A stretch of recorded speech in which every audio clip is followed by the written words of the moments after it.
Hello मेरे प्यारे बच्चों, कैसे हैं आप सब बच्चों। मैं उम्मीद करता हूं आप सब बहुत अच्छे होंगे। बच्चों आज की इस क्लास में मैं आपको एक्सरसाइज 13.2 का क्वेश्चन 7 करवाऊंगा। तो मेरे बच्चों हमें ना अभी एक टारगेट बनाना है कि इस वीडियो को देखने के बाद हमें क्वेश्चन 7 में एक्सपर्ट बनना है। और बच्चों एक्सपर्ट बनने के लिए बस आपको एक काम करना है, इस वीडियो को पूरा देखना है, पेन और कॉपी लेके बैठना है और प्रॉपर नोट्स बनाने हैं। और बच्चों जो मैं बोलूंगा ना, मेरी बातों को ना आपको बड़े ध्यान से सुनना है और फिर देखना बच्चों, इस वीडियो को देखने के बाद ये क्वेश्चन आपको बहुत ज्यादा सिंपल लगेगा। बच्चों मैं आपका दोस्त आलोक जैन आपका स्वागत करता हूं वैम्स एकेडमी में। तो चलिए मेरे प्यारे बच्चों क्वेश्चन 7 को करना शुरू करते हैं।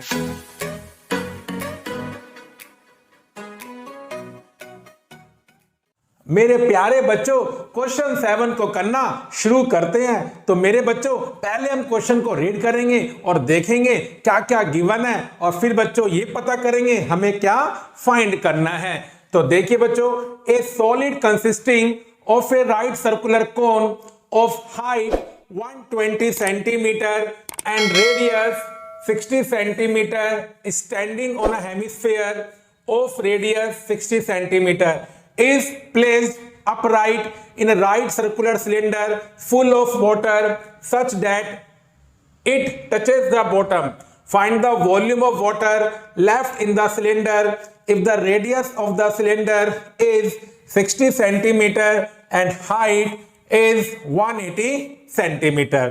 देखिए बच्चों इस क्वेश्चन में ना हमारे पास एक सॉलिड है जो बच्चों किसका कॉम्बिनेशन है, कोन का और हेमिस्फीयर का। अब बच्चों एक दूसरा आपके पास सिलेंडर है जो पूरा पानी से भरा हुआ है। अब बेटा आपने क्या किया, इस सॉलिड को ना उस पानी में डुबो दिया बच्चों, और बच्चों ये सॉलिड क्या हुआ बच्चों, जाकर उसके बॉटम पर बैठ गया। मतलब जब आपने उसको सॉलिड को सिलेंडर में डुबोया तो वो नीचे जाकर बॉटम को टच करता है। अब देखिए बच्चों ये बात तो मैं जानता हूं, अगर एक सिलेंडर पूरा पानी से भरा हुआ है और उसके अंदर आपने क्या डाला, सॉलिड जिसका वेट है बच्चों, तो पानी बाहर आकर निकल जाएगा, बिल्कुल निकल जाएगा बच्चों। अब बच्चों क्वेश्चन क्या कह रहा है कि जब आपने सॉलिड डाला तो पानी बाहर निकल गया। अब जो बचा हुआ पानी है सॉलिड में, दैट मींस सिलेंडर में, उसका आपको क्या बताना है, वॉल्यूम बताना है। बस बच्चों इस क्वेश्चन में हमें ये करना है। मेरे प्यारे बच्चों देखा जाए ना ये क्वेश्चन बहुत सिंपल है। बेटा पहले मैं क्या पता करूंगा कि जो सिलेंडर आपको दे रखा है बच्चों, ये वाला सिलेंडर जो पूरा फुल ऑफ वाटर है, किसमें कितना पानी है, और मेरे बच्चों इस सिलेंडर में कितना पानी होगा, जितना इसका वॉल्यूम होगा, क्योंकि कैपेसिटी के लिए क्या निकालते हैं, वॉल्यूम निकालते हैं। और फिर बच्चों एक छोटा सा कॉन्सेप्ट होता है, अगर आपने किसी ऑब्जेक्ट में एक दूसरा ऑब्जेक्ट डुबोया तो पानी कितना बाहर निकलेगा, मेरे बच्चों पानी उतना ही बाहर निकलेगा जितना इस सॉलिड का वॉल्यूम होगा। क्योंकि बेटा जब इस सॉलिड को आप सिलेंडर में डालोगे ये अंदर जाके जगह बनाएगा, और ये कितनी जगह बनाएगा, जितना इसका वॉल्यूम होगा, और उतना ही पानी बाहर आ जाएगा। तो देखिए बच्चों अब जो सिलेंडर में पानी बचा उसका जो वॉल्यूम होगा बचे हुए पानी का, बेटा वो क्या होगा, सिलेंडर के वॉल्यूम में से क्या माइनस करेंगे, सॉलिड का वॉल्यूम। तो बेटा हमने ये लॉजिक तैयार किया है। तो चलिए बच्चों अब हम पहले निकालते हैं सिलेंडर का वॉल्यूम, फिर बच्चों क्या निकालेंगे, सॉलिड का वॉल्यूम। और बच्चों बचे हुए पानी का वॉल्यूम कैसे निकालेंगे, सिलेंडर के वॉल्यूम में से सॉलिड का वॉल्यूम माइनस कर देंगे। तो देखिए बच्चों जो हमारा सिलेंडर है जो पानी से भरा हुआ है उसकी रेडियस कितनी है बच्चों, 60 सेंटीमीटर, और मेरे बच्चों हाइट कितनी है, 180 सेंटीमीटर। तो देखिए बच्चों रेडियस ऑफ सिलेंडर बच्चों कितनी है, बेटा आर मान लेते हैं, और बेटा ये रेडियस कितनी दे रखी है आपको, 60 सेंटीमीटर बच्चों। ठीक है बच्चों, अब देखिए इस सिलेंडर की हाइट ऑफ सिलेंडर बच्चों, हाइट ऑफ सिलेंडर, बेटा हाइट को हम क्या मान लेते हैं, एच मान लेते हैं, और बच्चों हाइट क्या दे रखी है इस क्वेश्चन में, 180 सेंटीमीटर। तो देखिए बच्चों अब वॉल्यूम ऑफ सिलेंडर बच्चों, वॉल्यूम ऑफ सिलेंडर, और मेरे बच्चों सिलेंडर का वॉल्यूम क्या होता है, पाई आर स्क्वायर एच, और बेटा आर की वैल्यू कितनी है 60, और मेरे बच्चों एच कितना है 180। बेटा अभी इसे आप यहीं छोड़ दो, एंड में जाकर बच्चों जब माइनस करेंगे तब पाई की वैल्यू पुट करेंगे, जब स्क्वायर खोलेंगे सब कुछ बाद में करेंगे। फिलहाल आप इस वॉल्यूम को यहीं पर छोड़ दो। चलिए बच्चों अब आगे चलते हैं, अब निकालते हैं सॉलिड का वॉल्यूम। अब बच्चों सॉलिड ना कॉम्बिनेशन है किस किस का, कोन का और हेमिस्फीयर का। आप बच्चों चेक कर लीजिए, एक कोन है जो किस पे खड़ा हुआ है बच्चों, एक हेमिस्फीयर पे। चलिए बच्चों अब बात करते हैं सॉलिड की, बात करते हैं बच्चों, किसकी बात करते हैं, सॉलिड की। तो देखिए बच्चों ये सॉलिड कोन की शेप में है और बच्चों ये कोन एक हेमिस्फीयर पे खड़ा हुआ है बच्चों, ठीक है। तो ऐसा आपका इस क्वेश्चन में सॉलिड है बच्चों। अब इसकी डायमेंशन बच्चों चेक करते हैं। देखिए मेरे बच्चों इसमें क्या क्या गिवन है। जो आपका कोन है बच्चों उसकी हाइट 120 है और रेडियस कितनी है 60, और हेमिस्फीयर की रेडियस भी 60 है बच्चों। तो देखिए बच्चों इसका मतलब क्या हुआ बच्चों, रेडियस तो आपको क्या दे रखी है 60 सेंटीमीटर बच्चों, और बच्चों हाइट ना इस क्वेश्चन में आपको किसकी दे रखी है, कोन की दे रखी है, ना कि पूरे सॉलिड की। अब बच्चों इस सॉलिड का वॉल्यूम कैसे निकालेंगे, जो मैं आपको सिखा चुका हूं। जब कॉम्बिनेशन ऑफ सॉलिड होता है तो वॉल्यूम कैसे निकालते हैं, उस सॉलिड में जिस जिसका कॉम्बिनेशन है सबके वॉल्यूम निकालकर ऐड कर दो। तो बेटा इसमें क्या करेंगे, volume of cone plus volume of hemisphere, और बच्चों फिर क्या निकल जाएगा, सॉलिड का वॉल्यूम।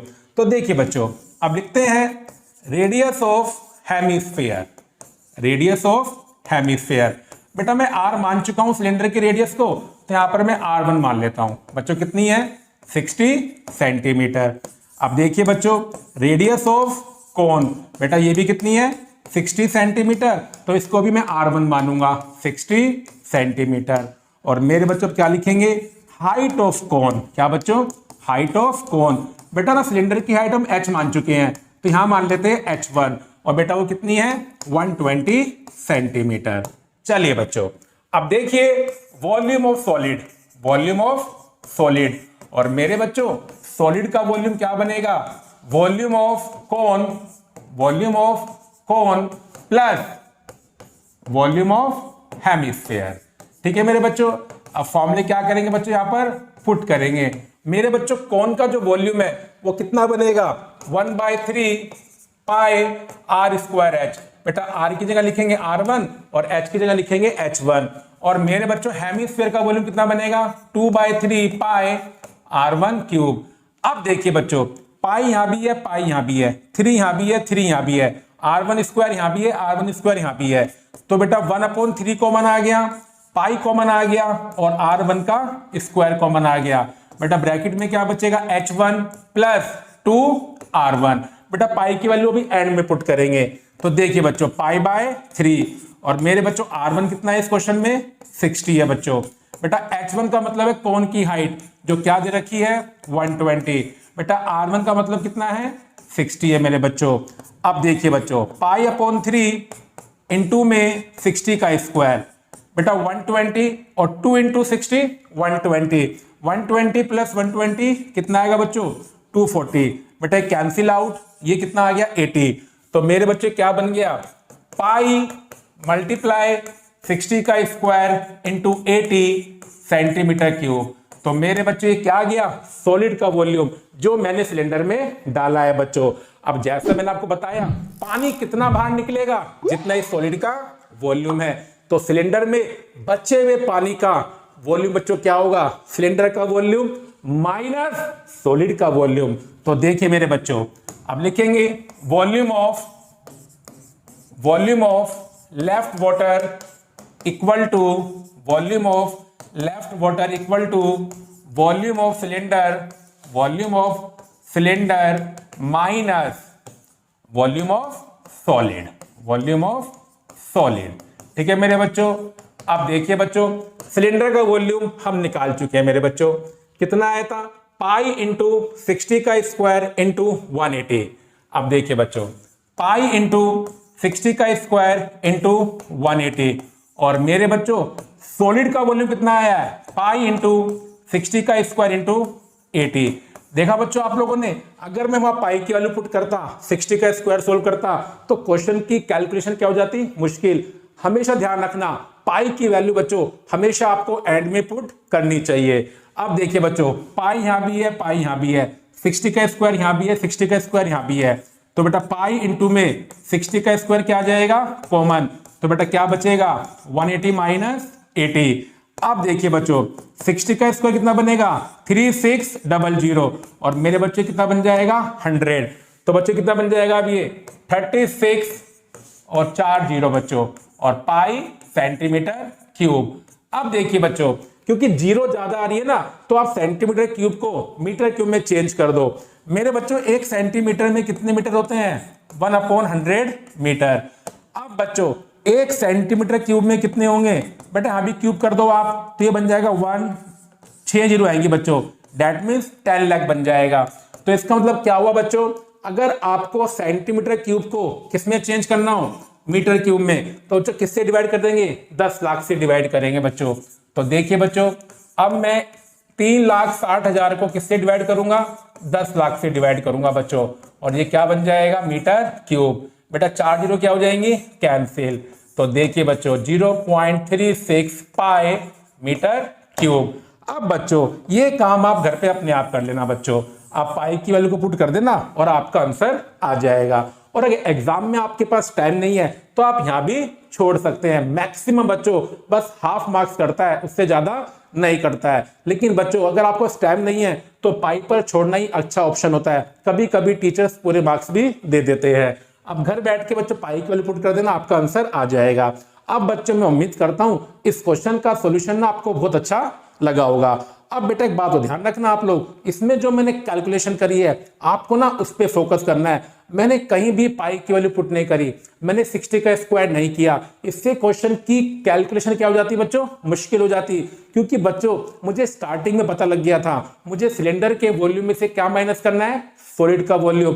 तो बेटा ऐसे क्वेश्चंस में हमेशा पाई की वैल्यू एंड में जाकर पुट करनी चाहिए, जैसे कि अब हम यहां करेंगे। ये बात अब हमेशा ध्यान रखना बच्चों। अब बच्चों बस आपको एक काम करना है, इस क्वेश्चन को ना घर पर 1 या 2 बार प्रैक्टिस करनी है, फिर देखना बच्चों ये वाला क्वेश्चन आपको कितना सिंपल लगेगा। तो चलिए मेरे प्यारे बच्चों अब मैं आपको मिलता हूं अगली वीडियो में। जब तक अपनी हेल्थ का ध्यान रखें और मेरे बच्चों घर पर मैथमेटिक्स की प्रैक्टिस करते रहें।